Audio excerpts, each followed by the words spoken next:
Hi everybody, Neil with 21st Century Equipment. Today, we're going to talk about daily maintenance on this John Deere 2032R equipped with a 220R loader. I like to tell people grease is cheap insurance. Grease this every time you use it. And again, I like to do it at the end. So let's talk about the how. I've got a couple of grease guns here for you. The first is kind of the old school. You may already have one of these sitting on your workbench. It's great. They work great. Just make sure you've got the right kind of grease. You can check with your local 21st Century Equipment parts department to make sure you've got the right grease.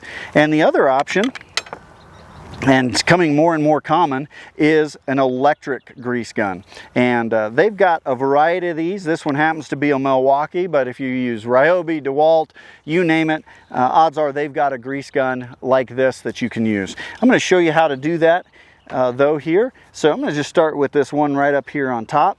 I always like to wipe the end of the grease zerk off as much as I can. I won't be able to get it all out of there, but that gives me a nice clean surface so that that grease is going to go in there. I don't want to be pumping grit and grime in there if I can avoid it. Pull out my grease gun, and this one's got a nice long hose. Just snap it on there and then pull the trigger. And I can feel the grease gun twitching in my hand, so it tells me it's pumping the grease. I'm going to be looking up here to see any new grease get pushed out, and that'll tell me when I've put enough in there. There we go. Some grease is getting pushed out, so I've re-greased this joint. Where are they? Well, the next one, in this case, I did this one. Next one's going to be right down here. I've got two on this tower. There's two here on this pivot in the middle. And then down here at the pivot point, and up on the top of that cylinder, or on this top cylinder, excuse me, on that top cylinder, there's a grease zerk. So there's 6 total on this loader. There's 6 on the other side of this loader as well. So a total of 12 total grease zerks on these loaders, mirror images of each other.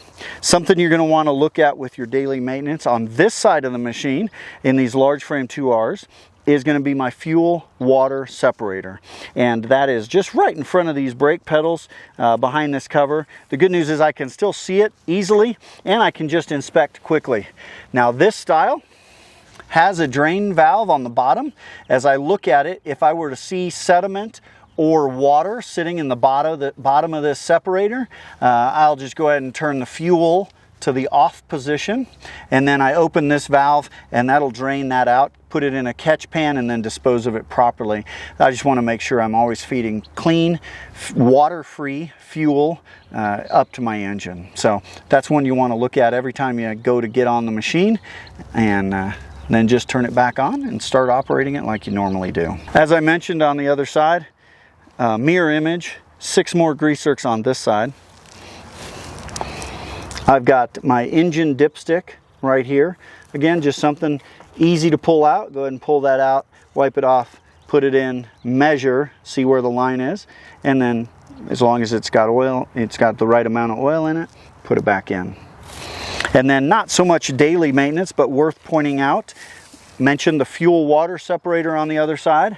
There's a high pressure fuel filter on this side as well that's part of the regular maintenance. Nothing to do with it on a daily basis though. And then kind of up next to the dipstick, you can see the back end of this oil filter here, and that oil filter, of course, again, not daily maintenance, but something you're going to do as part of your regular maintenance routine. Maintenance is really easy. John Deere's done everything they can to make it as easy as possible. I don't have to remove this loader to get to any of my regular maintenance points, daily or otherwise. When it comes to getting filters and oil, stop into your local 21st Century Equipment. We've got maintenance kits or individual filters and oil available to keep your tractor running. If, however, that's something you don't want to do, come on in and talk to our service department. We're happy to get your service scheduled, and we can take care of that for you in the shop. In addition, you can even prepay with a service plan so that you know your service is taken care of moving forward. Again, questions, come into your local 21st Century Equipment. We want to get you taken care of, keep your tractor running right so that you can do the work you do every day.